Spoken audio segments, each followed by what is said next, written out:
안녕하세요. 어떻게 명절 잘 보내고 계십니까? 네, 그래요. 우리 광진 교회는 명절을 이렇게 맞이하게 되면 손해가 많네요. 다 어디 가고 찬양대도 반토막이 나버리고 다들 아직 명절 기간 중이라서 여기저기 아마 이렇게 가신 분들이 많은 모양입니다. 아무쪼록 잘 다녀오기를 또 마음으로 기도해 주시면 좋겠습니다. 자, 먼저 기도하겠습니다. 우리를 변함없이 사랑하시는 자비로우신 하나님, 감사합니다. 하나님이 작정하신 역사의 마지막 때에 참으로 많은 사람들 가운데에서 저희를 기억해 주시고 구원해 주시고 또 이렇게 주님이 피 흘려 세우신 교회 안에 거할 수 있도록 붙잡아 주시고 또 지금까지 은혜로 이끌어 주심을 진심으로 감사드립니다. 이제 시작된 설 명절 연휴 기간 계속되고 있습니다. 많은 우리 믿음의 식구들 명절을 맞이하여 이곳저곳으로 또 이동한 분들 많이 계십니다. 어디에 계시든 또 무엇을 하시든 있는 그 자리가 하나님과 동행하는 자리가 되게 하시고 또 그 있는 자리에서 하나님의 영광을 드러낼 수 있도록 그 마음을 하나님 붙잡아 주시고 또한 그 삶을 능력 있게 하셔서 이번 설 명절 기간이 의미 없이 흘러가는 그런 연휴가 되지 않도록 하나님 앞서 행하시고 또 우리 모든 믿음의 식구들에게 형통한 길을 허락해 주시기를 마음 담아 기도합니다. 또한 주일 오늘 오전 시간 또 말씀을 사모하는 마음으로 한자리에 머리 숙인 우리 모든 식구들 그 고마운 마음과 발걸음에 오직 하나님만이 주실 수 있는 특별한 은혜로 가득 채워 주셔서 오늘 하루를 또 기쁨으로 감사함으로 보낼 수 있도록 인도해 주시기를 원합니다. 또한 같은 시간 지하에서 말씀을 듣고 계신 분들 계십니다. 우리 김정수님 또 한상철 우리 어르신 그분들의 마음을 열어서 은혜의 복음을 분명하게 깨달을 수 있도록 또 자비를 베풀어 주시고 봉사이실에서 말씀을 듣고 계시는 우리 진태성 군에게도 함께 하셔서 비록 낯선 복음이겠지만 그 마음속에 분명히 심겨짐으로 우리와 같은 소망을 가질 수 있도록 그분에게도 자비를 베풀어 주시기를 또한 기도합니다. 강사 숙소의 말씀을 듣고 계시는 우리 김진영 님에게도 함께 하셔서 참으로 좋은 마음으로 말씀을 듣고 계시는 그분에게 하나님 은혜로 함께 해주시기를 또한 같은 마음으로 기도합니다. 부족한 입술에도 함께 계셔서 하나님의 선하신 말씀과 뜻을 올바로 전달할 수 있도록 필요한 모든 은혜 더해 주시기를 간절히 원하면서 주 예수님 이름으로 기도드립니다. 아멘. 네, 요한계시록 21장을 찾겠습니다. 요한계시록 21장입니다.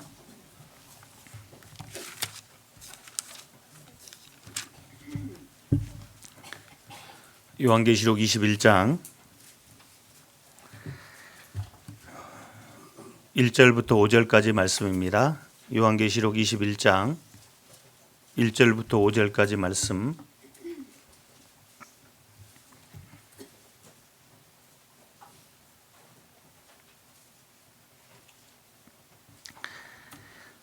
찾으셨으면 1절부터 5절까지 천천히 함께 읽겠습니다. 또 내가 새 하늘과 새 땅을 보니 처음 하늘과 처음 땅이 없어졌고 바다도 다시 있지 않더라. 또 내가 보매 거룩한 성 새 예루살렘이 하나님께로부터 하늘에서 내려오니 그 예비한 것이 신부가 남편을 위하여 단장한 것 같더라. 내가 들으니 보좌에서 큰 음성이 나서 가로되 보라 하나님의 장막이 사람들과 함께 있음에 하나님이 저희와 함께 거하시리니 저희는 하나님의 백성이 되고 하나님은 친히 저희와 함께 계셔서 모든 눈물을 그 눈에서 씻기심에 다시 사망이 없고 애통하는 것이나 곡하는 것이나 아픈 것이 다시 있지 아니하리니 처음 것들이 다 지나갔음이라라. 보좌에 앉으신 이가 가라사대 보라 내가 만물을 새롭게 하노라 하시고 또 가라사대 이 말은 신실하고 참되니 기록하라 하시고. 네. 아직 연휴가 계속되고 있습니다. 어떻게 맛있는 거 많이들 잡수셨습니까? 잘하셨습니다. 그래요.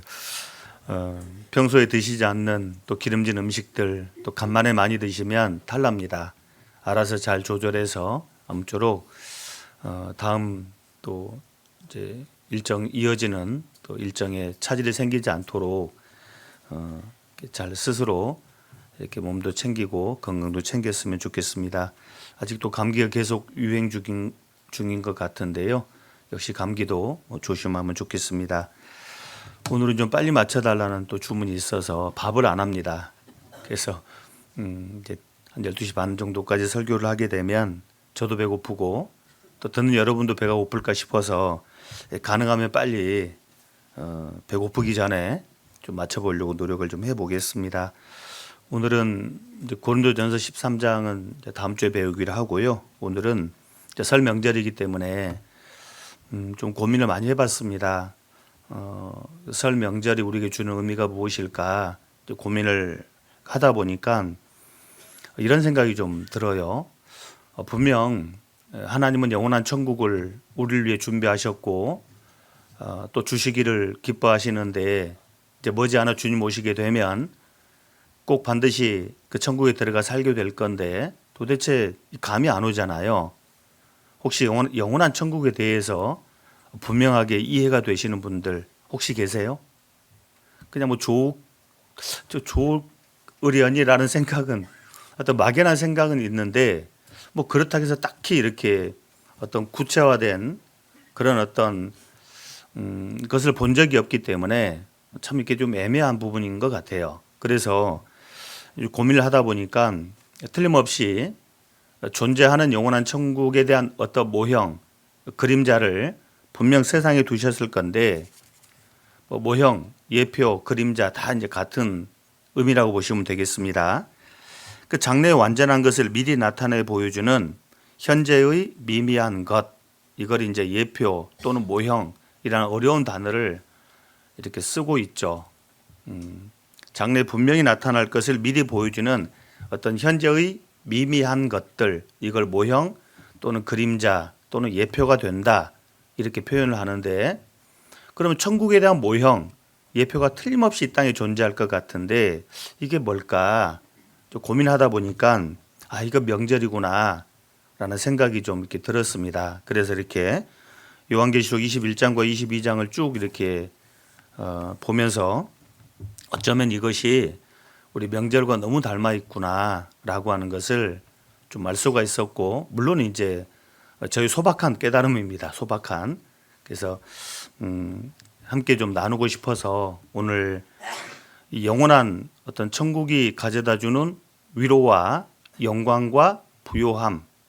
아까 보니까 이제 그 영광을 영원이라고 이렇게 좀 잘못 해놨던, 나중에 바꾸면 될 겁니다. 그 영원한 위로가 있는 천국, 또 영원한 영광이 있는 천국, 그리고 영원한 부요함이 있는 천국, 이 세 가지가 사실은 우리가 1년에 두 차례 추석 명절, 설 명절 기간에 이걸 미리 맛보고 있는 셈이에요, 사실.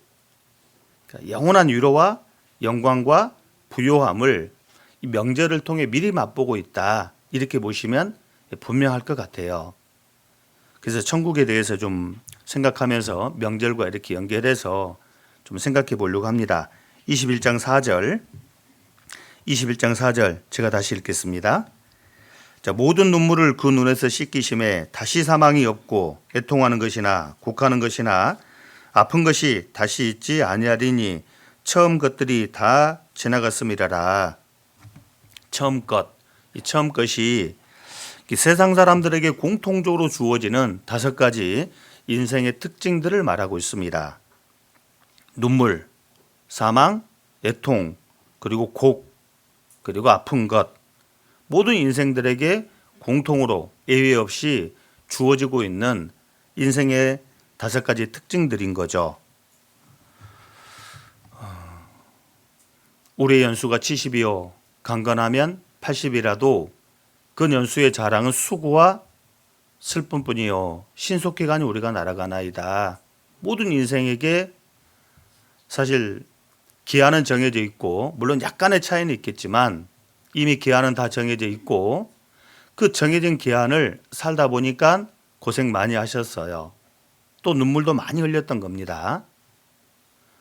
그리고 그 과정 중에 오늘 이제 암송 중에도 있었던 것처럼 태어나서 죽는, 돌아가는 그 중간에 번뇌와 병과 분노가 저에게 있느니라. 이 5가지 특징들이 모든 인생에게 예외 없이 주어지는 겁니다. 명절 기간 어떻게 마냥 좋지만은 않죠. 우리 남자들은 그냥 좋아요. 근데 우리 여성분들은 되게 힘들잖아요.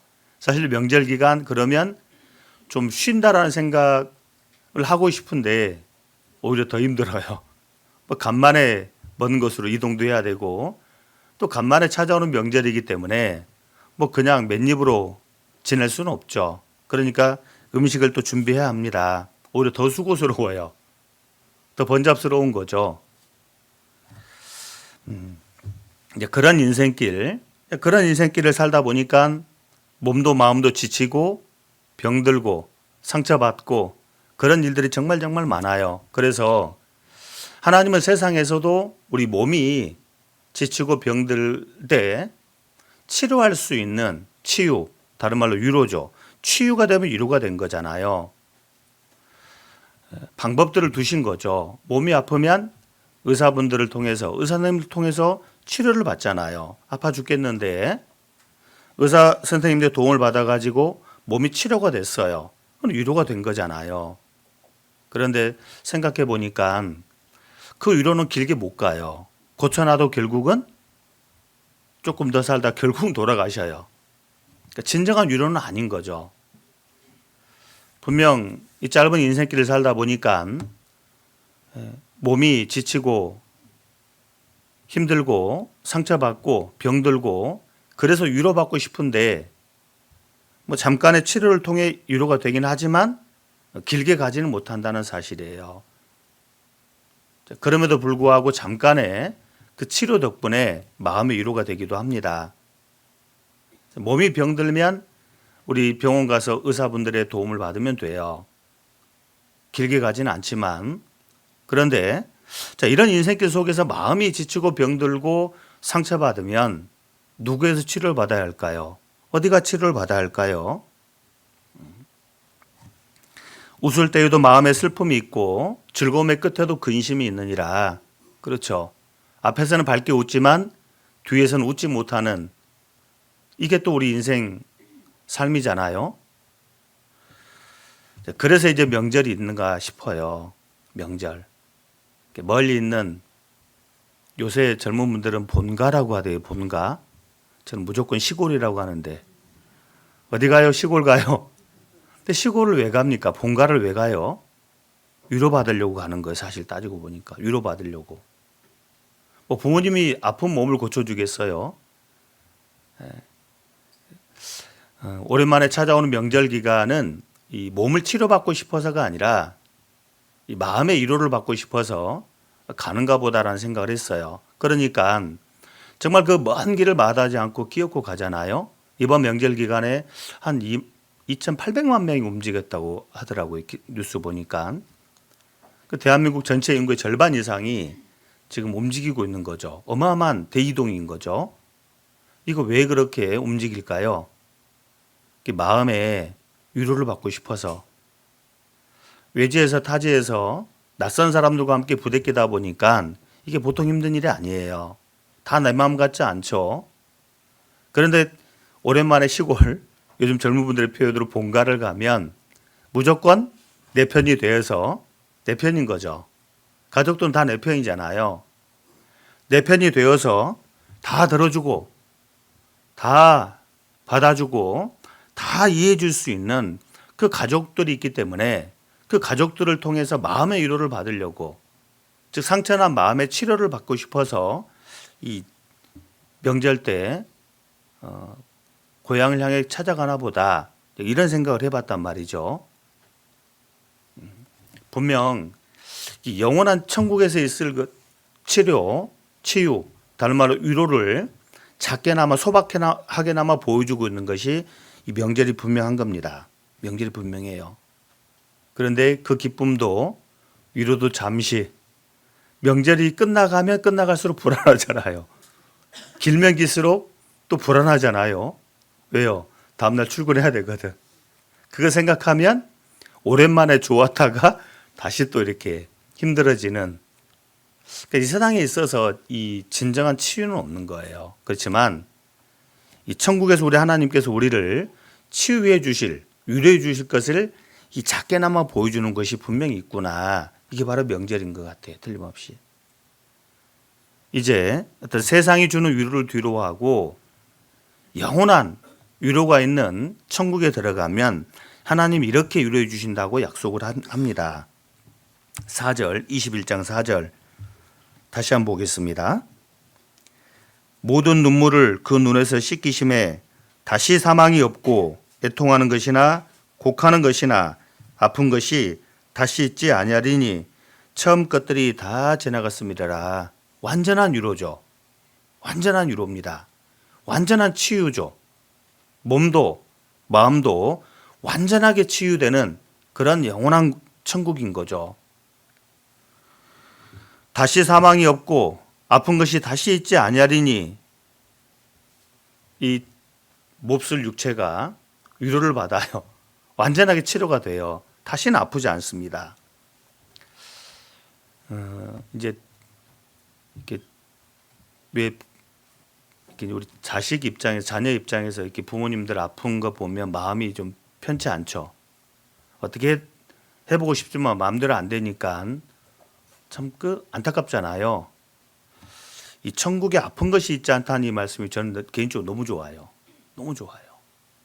혹시 가족 중에 뭐 질병으로 뭐 고통하다 돌아가신 그런 가족이 있는 분이라면 이게 얼만큼의 위로라는 걸 금방 아마 이해할 거라고 보여집니다. 정말 몹쓸 그런 질병들, 의학이 발달했지만 아직도 여전히 넘지 못하는 그런 어떤 고통들이 있잖아요. 근데 놀랍게도 천국은 다시는 아픈 것이 있지 않겠다. 얼마나 큰 위로입니까? 죽음, 정말 슬픈 일이죠. 그런데 다시 사망이 없겠다. 이 육체가 완전한 위로를 받습니다. 그리고 마음까지도 위로를 받죠. 눈물, 애통하는 것, 곡하는 것이 다시 있지 않겠다. 우리가 눈물 흘리고 속상해하는 모든 것들은 사실 마음으로 받은 상처들이잖아요. 마음에 새겨진 상처들입니다. 그런데 이런 것들이 다시는 있지 않겠다. 이게 얼마나 큰 위로일까요? 눈물은 눈물인데 모든 눈물이라고 이렇게 표현되어 있습니다. 모든 눈물, 모든 눈물을 일일이 주님께서 닦아주신다. 마음이 치료가 돼요. 그리고 몸이 치료가 됩니다. 그런 위로가 영원한 곳, 이곳이 천국이라고 그렇게 말씀해 주시는데 우리가 이걸 이해를 다 못하잖아요. 그래서 명절 때 가족과의 만남을 통해 작게나마 소박하게나마 위로가 이런 거다라고 하는 걸 이렇게 보여주는 것 같습니다. 정말 주님이 꿰매줄 상처가 있나요? 주님이 닦아줄 눈물이 있을까요? 우리가 이 땅에 있는 동안에 잠깐이지만 정말 주님이 꿰매줄 상처가 있어야 하고 닦아줄 눈물이 있어야 돼요. 바울 사도는 그것들을 정말 많이 가지고 이 하늘나라에 가 계시잖아요. 주님 앞에 가 계시잖아요. 그러니까 우리 삶 가운데 어떤 고통이 주어진다는 것 또는 마음 아픈 일들이 주어진다는 건 그렇게 나쁜 일이 아닌 거예요, 사실요. 갈라디아서 6장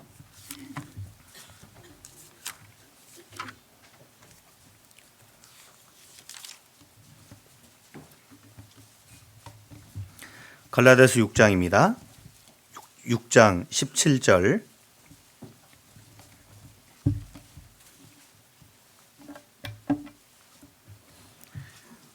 6장 17절입니다. 자, 17절을 같이 읽겠습니다. 이후로는 누구든지 나를 괴롭게 말라. 내가 내 몸에 예수의 흔적을 가졌노라. 사실 이 말씀이 얼마나 큰 무게가 나가는지 묵상을 한번 해보면 알 수가 있습니다. 내가 내 몸에 예수의 흔적을 가졌다. 누구든지 더 이상 나를 괴롭게 하지 마라. 바울 사도는 많은 몸에 새겨진 상처들을, 마음에 새겨진 상처들을 가지고 하나님 앞에 가 계십니다. 정말 같은 위로가 아닐 거예요. 영원한 천국에 들어가는 건 같지만 그 천국에 들어가서 받을 위로는 각각 다를 겁니다. 바울은 자신의 몸에 무수한 상처들을 새기고 가 계신 거예요. 나는 얼만큼의 상처들이 새겨져 있을까?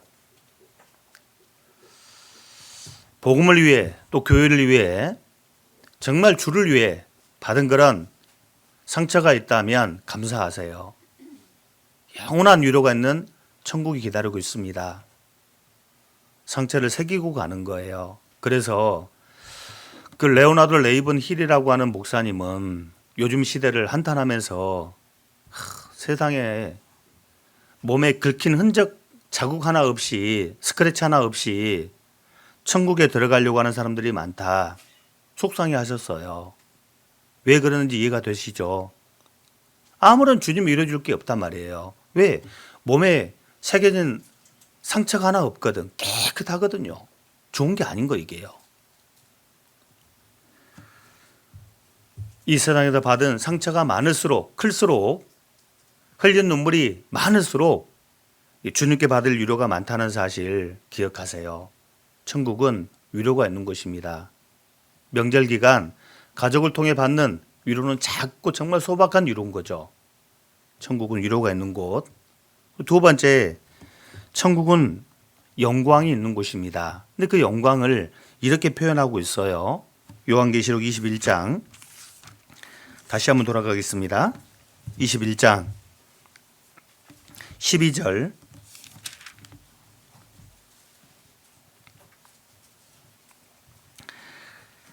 자, 12절입니다. 12절 제가 읽겠습니다. 크고 높은 성곽이 있고 12문이 있는데 문에 12천사가 있고 그 문들 위에 이름을 썼으니 이스라엘 자손 12지파의 이름들이라. 자, 성곽이 있고 성곽이 굉장히 크고 높다고 되어 있습니다. 안전한 뜻이에요. 담벼락이 낮으면 도둑이 뛰어넘어 들어와서 훔쳐가잖아요. 근데 천국은 그럴 수 없는 곳이라고 정확하게 표현하고 있고, 이거 다 이야기하려면 오늘 날 새야 되니까 넘어갑니다. 18절. 그 성곽은 벽옥으로 쌓였고 그 성은 뭐예요? 정금인데. 눈이 번쩍하지 않습니까? 그 성은 정금인데, 와. 자, 그 성은 정금인데 맑은 유리 같더라. 손금이라는 소리예요. 그리고 21절 함께 읽겠습니다. 진주니 문마다 한 진주요 성의 길은 맑은 유리 같은 정금이더라. 천국이 날로 가치가 올라간다는 사실 아세요? 금이라고 돼 있잖아요. 금. 다른 건 놔두고 일단 우리가 흔하게 볼 수 있는 건 금이니까. 뭐 다른 보석들은 우리가 보기 어려운 거고요. 일단 금은 자주 보는 거니까. 요즘 금값이 자꾸 올라가죠. 그러면 천국의 가치가 올라가는 겁니까? 떨어지는 겁니까? 올라가는 거예요. 자, 이런 천국. 자, 왜 천국을 영광스러운 곳이라 할까? 물론 여러 가지 이유가 있는데 첫 번째는 영광 그러면 일단 그 집이 어떤 집인가에 따라서 달라진다는 사실, 영광이 달라진다는 사실 아시죠? 그 집이 어떤 집인가에 따라서 영광이 분명히 달라집니다. 제가 이제 처음 그 집사람과 결혼을 약속하고 이렇게 시골에 처음 이렇게 이제 저는 끝까지 시골입니다. 죄송합니다. 본가는 본가란 단어가 입에 안 붙어가지고 저는 무조건 시골인데요. 시골에 인사를 이렇게 하러 이렇게 데리고 가는데 놀려주고 싶은 생각이 이렇게 들잖아요. 장난기 제가 많습니다. 좀 생각보다. 그래서 이제 바로 옆집에 다 썰어져 가는 옆집에 하나가 있고 저 집도 역시나 뭐 별반 차이는 없어요. 근데 좀 비교해보면 조금 그나마 좀 나은 수준? 근데 이제 따라오는 이제 집사람에게 다 썰어간 옆집 보면서 여기 우리 집이라고 이렇게 집사람 아무 생각이 없어요. 그냥 먼저 막 들어가려고 하더라고 이렇게요. 그래서 뒤에서 얼마나 웃었는지. 네. 집이 어떤 집인가에 따라서 영광이 달라지는 거 맞죠? 맞잖아요. 그리고 두 번째 달라지는 게 뭐냐면 그 집에 누가 살고 있는가에 따라서 영광이 달라져요. 뭐 미국의 백악관, 뭐 화이트 하우스라고 하는데 그 누가 살아요 거기? 대통령이 살고 있으니까 가치가 있는 거예요. 거기에 만약 대통령이 안 살고 있으면 그 백악관보다 훨씬 좋은 건물들이 얼마나 많겠어요 미국에. 비록 좀 상대적으로 초라해 보이는 건물일지는 모르겠지만 제가 안 가봐서 모르겠어요. 그렇지만 거기에 대통령이 살고 있기 때문에 아마도 최고의 가치를 가질 겁니다. 우리나라 청와대도 그런 개념이죠. 지금은 용산으로 바뀌었지만 청와대 그러면 왜 그곳이 영광 있는 곳입니까? 영광스러운 곳입니까? 거기에 대통령이 살고 있으니까. 그러니까 이 영광을 이야기하면 이게 좀 구체적이지 않잖아요. 천국이 정말 영광이 가득한 곳이다. 어떻게 이해할까? 아, 집이 어떤 집이냐가 중요하구나. 근데 완전히 보석으로 단장된 집이에요. 순 정금이랍니다. 이런 건물이 세상에 어디가 있어요? 건물 자체로도 이 천국 자체로도 어마어마한 가치를 가지고 있겠지만 거기에 살고 계신 분이 누구예요? 하나님이시잖아요. 우리 하나님이 거기 살고 계시잖아요. 하나님이 거기 계십니다. 그래서 성경에 하나님의 영광이라는 단어가 계속 반복됩니다. 21장 11절 보시면 21장 11절 하나님의 영광이 있음에 그 성의 빛이 지극히 귀한 보석 같고 벽옥과 수정같이 맑더라. 23절 함께 읽겠습니다. 그 성은 해나 달의 비춤이 쓸데없으니 이는 하나님의 영광이 비추고 어린 양이 그 등이 되심이라. 하나님의 영광이란 단어가 계속 반복되고 있어요. 천국 자체로도 영광스러운 곳인데 거기에 하나님이 계십니다. 하나님이 계세요. 하나님이 계시고 그 하나님의 영광 때문에 다른 조명이 쓸데가 없다라고 표현하죠. 평소에는 제 어머니 맨날 하는 소리가 불 꺼라. 전기세 많이 나간다. 전화 통화할 때도 항상 그럽니다. 전화세 많이 나온다. 빨리 끊자. 항상 하는 소리가 그 소리예요. 그런데 명절 기간에는 불 꺼란 말을 거의 안 해요. 그거 맞죠? 재미난 건 평상시는 그러니까 불 꺼라 항상 전략이 몸에 배서 그런 말씀들을 입에 달고 사시는데 명절 기간만큼은 적어도 방방마다 집집마다 불이 안 꺼져요. 명절 기간은 그렇죠. 특별한 날이니까 그렇기도 하죠. 놀랍게도 이 영원한 도성이 천국은 하나님의 영광 때문에 다른 조명이 필요가 없습니다. 그러니까 하나님 얼만큼 영광스러운 분인지를 이렇게 표현하고 있죠. 그런 하나님의 영광에 누가 들어가요? 왕들이 들어가요. 왕들이 아무나 못 들어갑니다. 만왕의 왕이 계신 천국이기 때문에 왕들이 아니면 들어갈 수가 없는 곳이에요. 그래서 21장 24절 이렇게 표현하죠. 24절 만국이 그 빛 가운데로 다니고 땅의 왕들이 자기 영광을 가지고 그리로 들어오리라. 땅의 왕들이. 그리고 21장 26절 사람들이 만국의 영광과 존귀를 가지고 그리로 들어오겠고 이 땅의 왕들이 자기 영광을 만국의 영광과 존귀를 가지고 그리로 들어오리라. 왕들 사람들은 다 이 구원받은 거듭난 그리스도인, 비록 세상에서 볼 땐 사람들이 볼 땐 왕들이 아니지만 하나님 오실 때 왕 같은 제사장들인 우리입니다. 우리를 말하고 있다고요. 근데 그들이 들어갈 때에 그냥 빈손으로 들어가는 것이 아니라 자기 영광을 가지고 들어온다라고 분명히 돼 있죠. 그러니까 하나님의 영광 가운데 들어가는데 누가? 왕들이. 이 왕들은 구원받은 그리스도인들.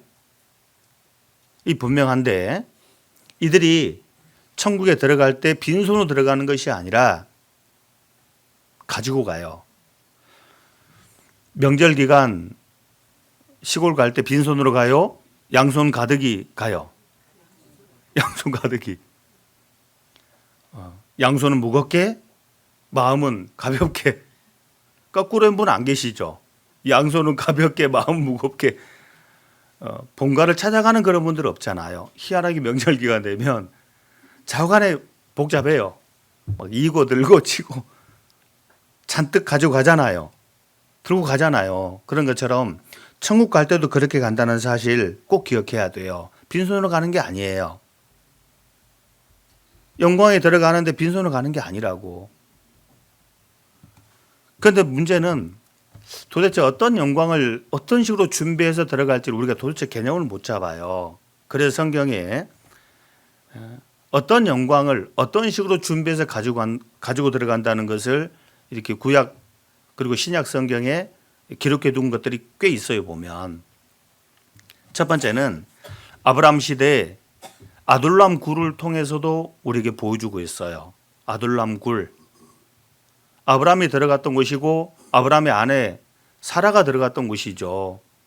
아둘람 굴 그러면 이건 일종의 피난처인데 거기에 누가 들어갔냐면 믿음을 따라 산 사람들이 들어갔거든. 그러니까 영원한 영광 가운데 들어가기 위해서 첫 번째 필요한 건 믿음이다. 이걸 이야기하고 있는 거예요. 믿음. 믿음 없이는 못 들어갑니다. 믿음으로 난 자녀가 아니면 못 들어가요. 고려등처럼 큰 귀화집이 있는데 남의 집입니다. 거기 마음대로 들어가요? 못 들어가요? 못 들어가잖아요. 왜? 자녀가 아니니까, 아들이 아니니까. 그렇지만 아들은 당당하게 들어갑니다. 그런 것처럼 이 영원한 천국은 믿음을 따라 난 자녀들, 그들이 들어갈 수 있다는 걸, 들어간다는 것을 정확하게 보여줘요. 천국 갈 믿음이 있으셔야 돼요. 반드시 구원받아야 돼요. 거듭나야 합니다. 사람이 거듭나지 아니하면 하나님 나라를 볼 수 없느니라, 들어갈 수 없느니라 예수님이 정확하게 말씀하셨고 분명하게 말씀하셨죠.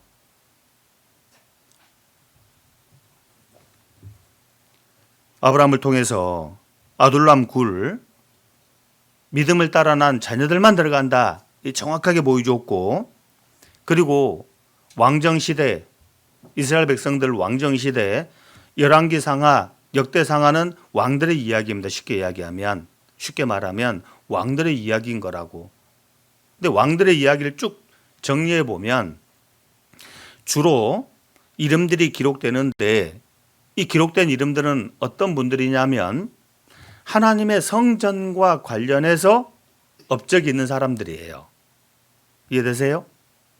하나님의 성전과 관련해서 업적을 남긴 사람들, 그 왕들이 남아있다고 기록해. 물론 아닌 분도 있긴 하지만 거의 대부분 그래요. 하나님의 성전과 관련되어져서 공을 세운 왕들이 열왕기상하, 역대상하에 기록되고 있어요. 우리 시대에 뭘 말합니까? 하나님의 교회와 관련되어져서 업적이 있는 분들이 천국에 들어갈 때 들고 들어갈 것이 있다라는 뜻이 돼요. 그리고 다윗 시대에 다윗과 함께했던 용사들이 있죠. 아둘람 굴. 아브라함은 아둘람이나 막벨라 굴이죠. 막벨라. 아브라함은 막벨라 동굴이었고 다윗과 함께한 무리들은 아둘람 굴에 있었는데 그 아둘람이 피난처라는 뜻이잖아요. 약 한 400명이 함께 했는데 이들이 각각 다윗을 향해서 어떤 공을 세우는가에 따라서 순위가 딱 결정됩니다. 순위가. 이게 사무엘하 23장이에요. 근데 보면 재미난 건 이 다윗 왕과 함께했던 이 사람들의 계급 구조를 보면, 이제 물론 군대 가지고만 이야기합니다. 계급 구조를 보면 최하층에 30명의 장군들이 있어요. 30명의 장군들이 있었던 겁니다. 그리고 그 위에 3명의 더 뛰어난 장군들이 있었고, 그리고 또 이외에 최고로 뛰어난 3명의 장군들이 있었던 거죠. 그 최고 3인, 중간 3인, 그 다음에 아래쪽에 30명, 이런 순으로 딱 돼 있었거든요. 그러면 궁금하잖아요. 최고 3인 자리는 누가 차지했을까? 어떻게 차지했을까? 다윗 왕은 예수님의 그림자가 됩니다. 모형이 됩니다. 승리의 왕이잖아요. 다윗은. 가는 곳마다 전쟁을 벌였고 싸워 이겼습니다. 다윗은 예수님의 모형이고 그림자예요. 장차 세상을 심판하시는 만왕의 왕으로 오실 그 예수님을 정확하게 보여주는데, 그 다윗 왕에게 있어서 최고 3인 자리를 누가 차지했을까? 자, 사무엘하 23장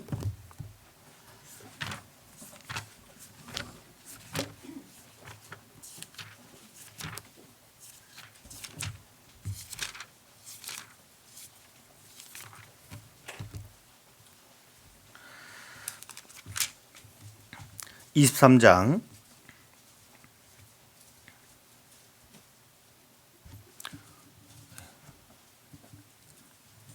8절입니다.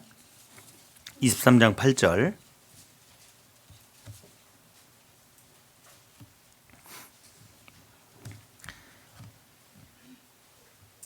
자, 8절을 제가 읽겠습니다.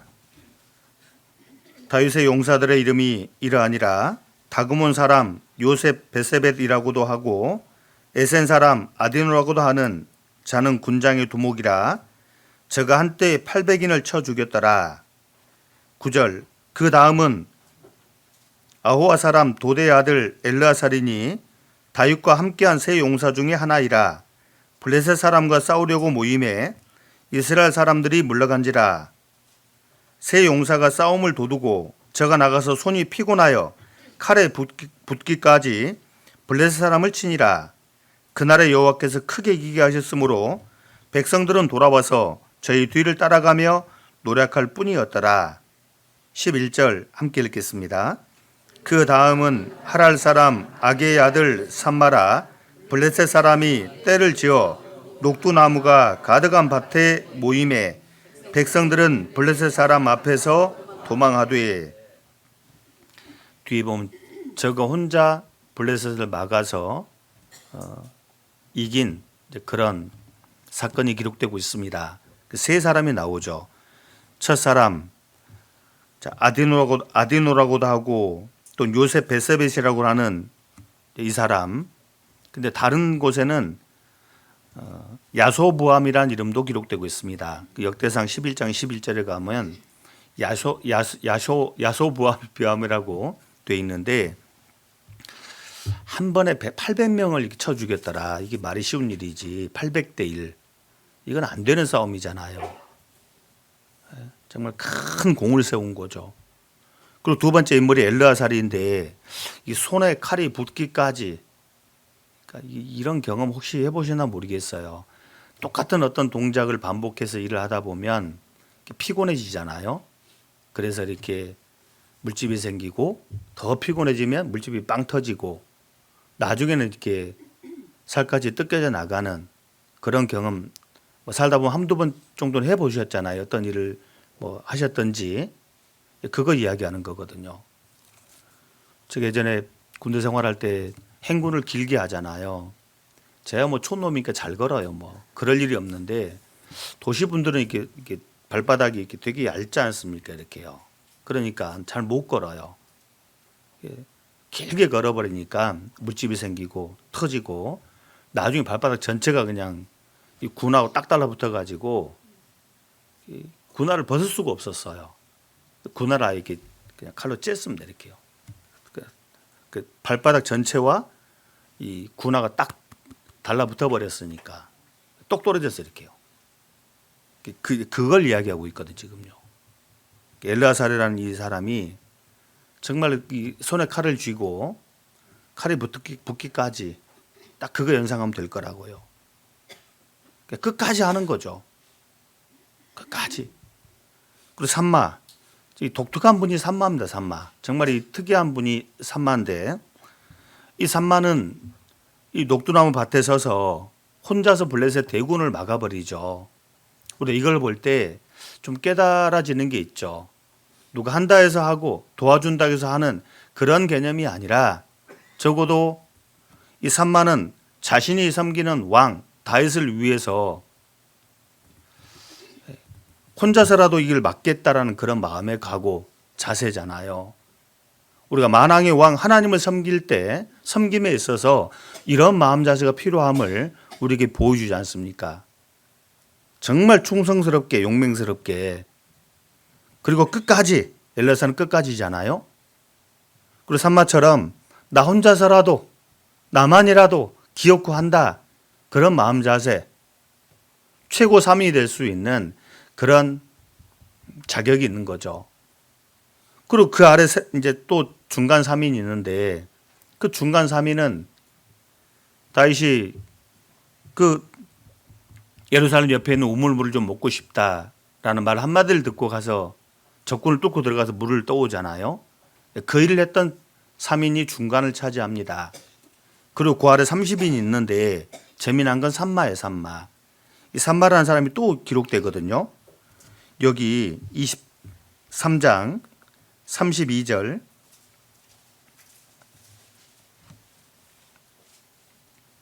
(32절을) 보시면 사흘 본 사람 엘리아바와 야센의 아들 요나단과 33절은 같이 읽겠습니다. 하랄 사람 산마와 아랄 사람 여기도 하랄 사람 산마와 그랬죠. 11절에도 그 다음은 하랄 사람 아게의 아들 산마라 이 같은 사람이에요. 이게 동명이인이 아니라 같은 인물입니다. 그 산마는 그 최아래 30인에 속하기도 했고 최고 3인에게 속하기도 해요. 어떻게 이렇게 반복해 기록될까? 그게 정확한 건 모르겠어요. 그렇지만 한 가지 확실한 건 30인 중에 하나였던 산마가 어떤 특별한 공을 세웠고 그 공으로 말미암아 최고 3인이 됐는데 그게 혼자서 블레셋 대군을 막은 그 사건 때문이 아닐까 생각해 봅니다. 아마 그럴 거라고 이게. 구체적으로 영원한 천국, 영원한 영광이 있는 천국에 들어갈 때 그 천국은 누가 들어가는 거냐? 믿음이 있는 사람. 믿음만 가지고 들어갈 것이 아니라 물론 믿음만 가지고 천국은 들어갑니다. 그렇지만 그 영원한 영광에 참여할 때에 빈손 들고 가는 건 예의가 아니에요. 추석 명절, 설 명절 본가 찾아갈 때 빈손 들고 가는 건 예의가 아닌 것처럼 영원한 영광 가운데 들어가는데 어떻게 빈손 가지고 가겠냐고요. 반드시 합당한 예물을 가지고 들어가는데 자기 영광이라고 했습니다. 자기 영광. 자기 영광을 가지고 들어가는 거죠. 이건 누가 준비해서 주는 것이 아니라 자기 자신이 스스로 준비해서 들어가는 겁니다. 들어가는 거라고요. 신약시대 바울 사도를 통해 받을 영광이 다름을 이 로마서 16장을 통해서 이야기해 주죠. 수고한 자들이 있고 더 수고한 자들, 더 많이 수고한 자들이 있다. 더 많이 준비한 자들이 있다. 자기 영광을 그런 뜻이잖아요. 우리 시대에 냉철한 어떤 신앙의 자가 진단이 필요하다라고 보여집니다. 왜냐하면 우리 시대 같은 게 있거든요. 요한복음 11장 요한복음 11장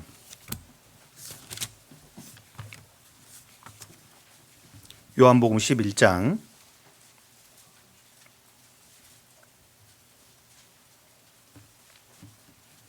47절입니다.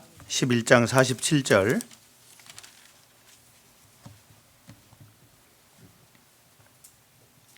자, 11장 47절.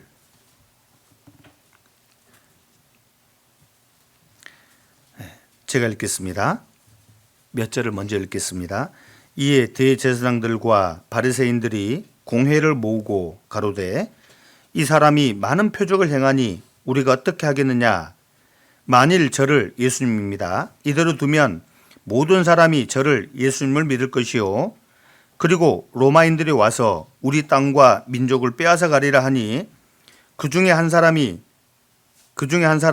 그의 대제사장인 가야바가 저희에게 말하되 너희가 아무것도 알지 못하는도다. 한 사람이 백성을 위하여 죽어서 온 민족이 망하지 않게 되는 것이 너희에게 유익한 줄을 생각지 아니하는도다 하였으니 이 말은 스스로 함이 아니요 그 해의 대제사장이므로 예수께서 그 민족을 위하시고 또 그 민족만 위할 뿐 아니라 흩어진 하나님의 자녀를 모아 하나가 되게 하기 위하여 죽으실 것을 미리 말함이라라. 이날부터는 저희가 예수를 죽이려고 모의하니라.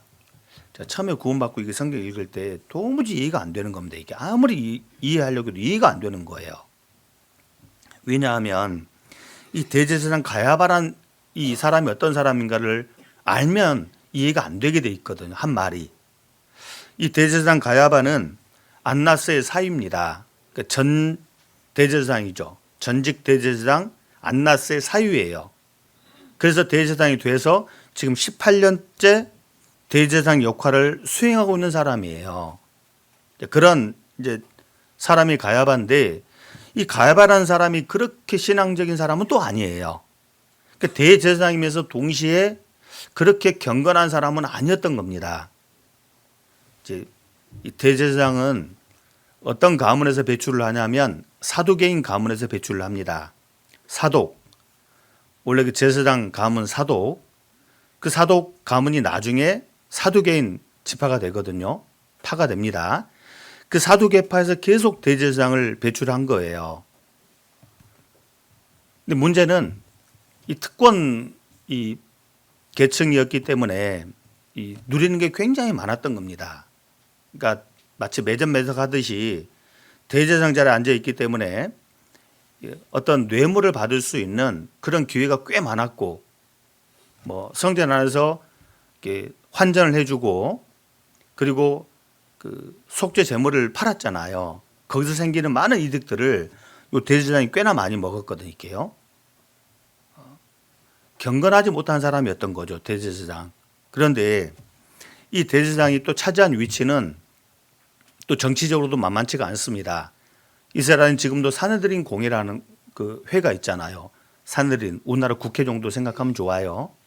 총 71명으로 구성되는데 이게 최윗자리가 대제사장이 차지하는 겁니다. 이게. 그러니까 그런 가야바가 어째 복음을 이야기했을까? 이해가 안 되는 거예요. 한 사람 예수님이 죽어서 모든 사람이 잘 되는 걸 니들이 왜 모르냐? 어떻게 가야바가 이걸 알 수 있었지? 그러니까 예수님이 죽으심으로 모든 사람이 죄 용서받는, 구원을 받는 그 일을 너희가 왜 알지 못하느냐? 제가 이렇게 해석을 해버렸거든요. 그게 해석이 안 되죠. 어떻게 경건치도 못한 이 가야바가 저걸 깨달았을까? 사실 그런 뜻이 아니었던 거예요. 정답은 정답이죠.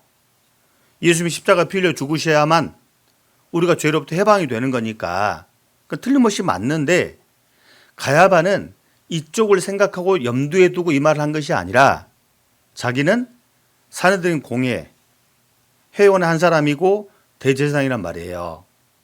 이미 많은 걸 누리고 있어요. 그런데 많은 사람들이 예수님을 따르고 있잖아요. 그러니 예수님을 가만두면 자기가 누리고 있는 기반이 흔들리게 됐단 말이에요. 흔들리고 또 사느드린 공회가 누리고 있는 그 특권을 더 이상 누릴 수도 없게 될지 모르겠다. 그 생각이 든 겁니다. 그래서 사느드린 공회 회원들을 향해서 이 말을 하고 있는 거예요. 저 눈의 가시 같은 예수를 죽여야 우리가 잘된 거 아니냐. 그 뜻이었던 거죠, 이게. 하나님은 경건하지 못한 가야바의 입을 통해 정답을 이야기하게 한 겁니다. 말하게 한 거라고. 이게 좀 어렵죠. 그래서 사도 요한은 뒤에 덧붙였죠. 이 말은 스스로 함이 아니요. 가야바의 이 말이 지니는 의미가 너무도 크기 때문에 뒤에 부연 설명하고 있습니다. 비록 말은 대제사장 가야바가 했지만 그 뒤에 하나님이 역사하셔서 말하게 된 것이라는 사실을 뒤에 덧붙이고 있는 거죠. 예수를 죽여야지 우리가 누리고 있는 어떤 특권을, 이득을 계속 누릴 수 있으니까 어떤 적당한 명분거리만 좀 찾아라. 그 명분만 있으면 예수를 죽여야 우리가 산다. 그런 마음에서 이 말을 했던 거죠. 그렇지만 이건 굉장히 복음적인 말이죠. 굉장히 복음적인 말이잖아요. 그 옛날 불경건한 대제사장 가야바가 자신도 모르는 사이에 정답을 말해버린 거예요. 자, 그런 것처럼 우리 시대에 정말 경건하지도 않은 사람이 정답을 말했어요. 혹시 금난교회 김홍도 목사 아세요? 홍도야 오지 마라. 김홍도 목사. 혹시 아세요? 이름은 들어보셨을 거예요, 아마. 그런데 이 사람이 참 재미난 말을 했어요. 재미난 일도 저질렀고 재미난 말도 했는데 그 재미난 일이란 이거예요. 북한에 복음을 전해야 되겠다. 그러니까 좀 후원을 해달라 해가지고 이렇게 미국에 있는 선교 단체로부터 약 한 5억 7천만 원을 받았다고 그래요. 근데 개뿔 무슨 재주로 북한의 교회당을 무슨 재주로 지을 거냐고. 결국은 나중에 이게 안 되니까 소송을 당했어요. 그래서 자그마치 160억을 배상하게 됩니다. 5억 몇 천만 원 받고 160억을 배상하는 어마어마한 어이없는 일이 벌어졌죠. 그런데 얼마나 이게 엉터리 같은 사람이에요. 근데 이런 엉터리 같은 사람의 입을 통해 정답을 이야기하게 하시더라고, 하나님께서. 우리 이병철 그 회장님의 그 질문지가 있었죠. 그 질문에 대한 답을 말하면서 예수님 언제 오실 거냐라고 이렇게 물었을 때 이스라엘을 봐라. 이스라엘 독립을 정확하게 이야기하면서 100년 안에 오신다 라고 말했어요. 누가? 제가 아니라 김홍도 목사가. 이 사건과 똑같은 일이 우리 시대에 벌어진 거라고요. 아세요? 다른 거 보지 말고 그런 걸 좀 봐야 되는데 기사화 됐던 거 실제로 이 사건이. 그 옛날 예수님 시대에 경건하지 않는 가야바의 입을 통해 정답을 말하게 하신 하나님께서 우리 시대에 경건하지 않은 사람의 입을 통해 정답을 우리에게 들려주고 있잖아요. 이스라엘 독립을 말하면서 100년 안에 올 거다. 정답을 정확하게 딱 말한 거예요. 그러면 준비해야 되지 않겠냐고. 준비. 오늘 오시든 내일 오시든 올해 안에 오시든 내년에 오시든 우리는 준비를 해야 할 거 아니냐고요. 다윗과 생사고락을 함께했던 용사들이 다윗이 왕좌에 오르는 그날 영광을 누렸습니다. 그러나 정확하게 말씀드리자면 그들이 받을 영광은 이미 결정돼 있었죠. 다만 다윗이 왕좌에 앉는 그날까지 좀 보류가 되었을 뿐이지 다윗과 함께했던 생사고락을 같이 했던 그들이 받을 영광은 이미 결정되어 있다는 사실 맞죠? 마찬가지입니다. 우리가 이 땅에 잠깐 있는 동안에 우리가 받을 영광이 이미 결정되고 있다는 사실, 이걸 기억해야 해요. 영원한 영광 가운데 들어갈 때 절대 빈손 들고 갈 생각하면 안 됩니다. 들고 가는 겁니다. 자기 영광을 가지고 그리로 들어오겠고 들고 가는 겁니다. 명절 때 빈손으로 본가 시골집에 안 가는 것처럼 진짜 우리 본향 영원한 영광이 있는 천국에 들어갈 때 절대 빈손 들고 가는 게 아니라는 사실을 좀 기억해야 하겠고, 그리고 마지막으로 그 영광이 그런 곳인데 도대체 얼만큼의 영광일까? 이게 잘 좀 개념이 안 잡히잖아요. 그래서 성경이 이렇게 표현되고 있어요. 요한계시록 22장 요것만 잠깐 보고 자 마칩시다. 22장 22장 2절.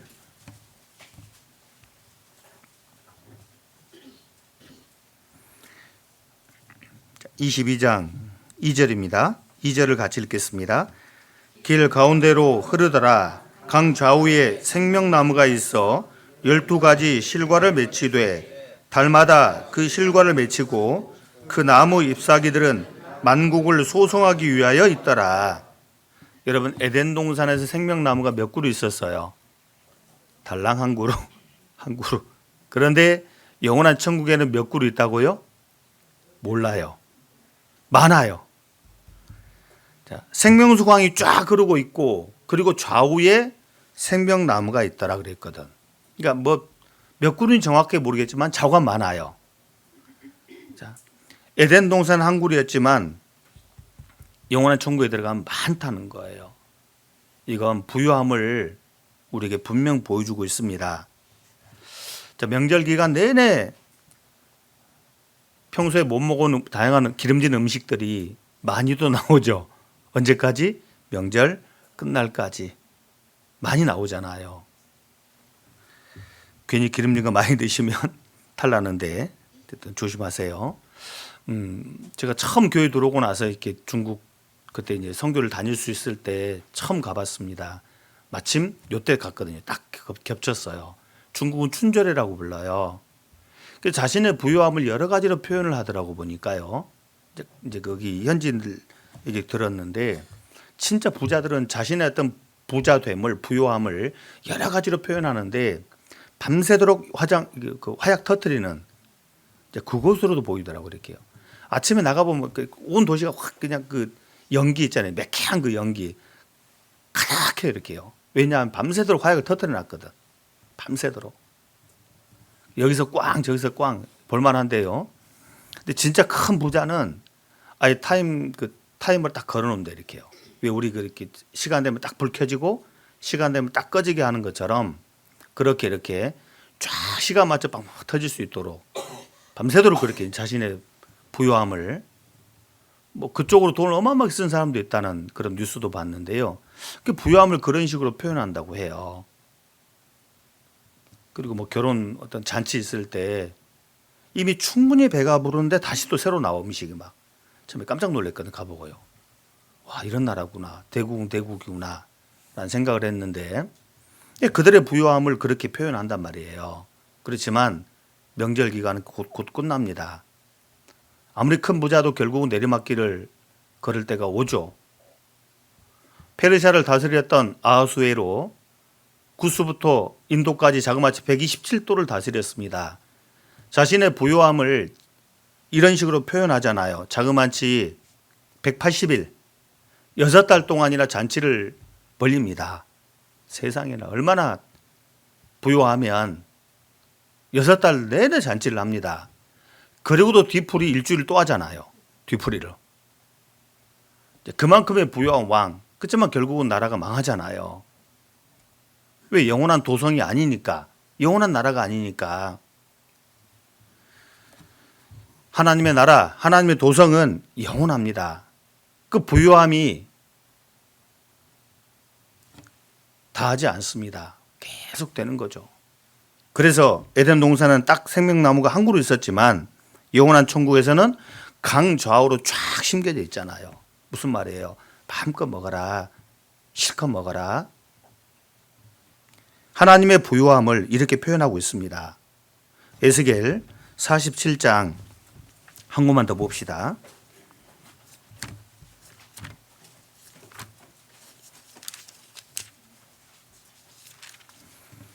에스겔 47장 12절.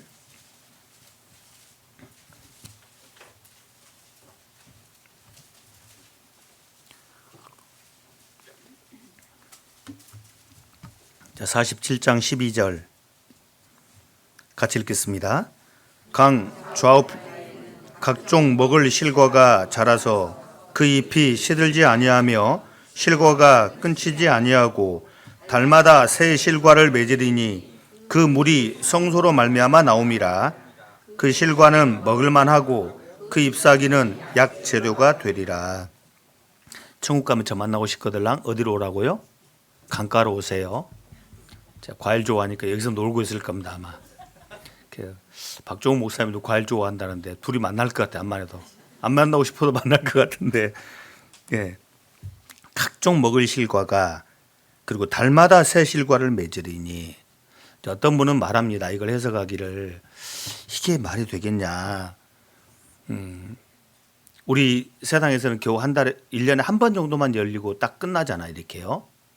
천국에 그런데 천국에 달마다 과일이 열린다. 이거 말이 안 된다. 천국에 해도 없다면서 달도 없다면서 어떻게 달마다 과일이 맺히겠냐. 이렇게 이제 또 해석하는 성경학자도 있는데 참 소박한 머리를 가지고 계세요. 그러니까 하나님의 머리를 생각하면 하나님의 능력을 생각하면 일도 아닌데 실제로 그거 있잖아요. 한 그루 나무에다가 각종 다른 과일을 접붙여 가지고 열게 할 수 있어요 없어요? 하잖아요. 여러분 오이는 대목으로 오이를 안 씁니다. 호박을 심어서 댕강 자르고 거기다 오이순을 접붙여서 이 재배를 하거든 사실요. 우리 인간도 이 정도 하는데 하나님이 한 그루 나무에 다양한 나무 실과를 못 맺히겠냐고. 그리고 이 해나 달은 하나님의 영광의 일부일 뿐이에요. 그러니까 1년에 한 번밖에 못 하지. 근데 그 영광 자체가 있는 하나님 천국은 달마다 아니 날마다 가능하죠. 하나님 맘만 먹으면. 근데 배고파 따먹는 게 아니니까 달마다 맺히는 곳으로 이렇게 제한 두지 않으셨을까 생각해 보는데 달마다 뭘 말하는 거예요? 그만큼 부유하다, 풍성하다. 이 천국의 부유함을 이렇게 표현하고 있는 거예요, 사실요. 이건 사실이거든, 실제거든요. 좋지 않겠어요? 요새 과일값 비싸다면서요. 천국값은 한 푼 안 들어요. 그냥 마음껏 드세요. 그래서 천국이 어떤 곳일까 잘 개념이 안 잡히는데 이 설 명절과 딱 연결시켜서 생각하면 많은 부분 이해가 돼요. 많은 부분. 정말 천국은 풍성한 곳이고 그리고 천국은 어떤 곳이에요? 영광이 가득한 곳이고 또 천국은 어떤 곳이에요? 위로. 치유가 있는 몸도 마음도 다 치료가 되는 그런 천국.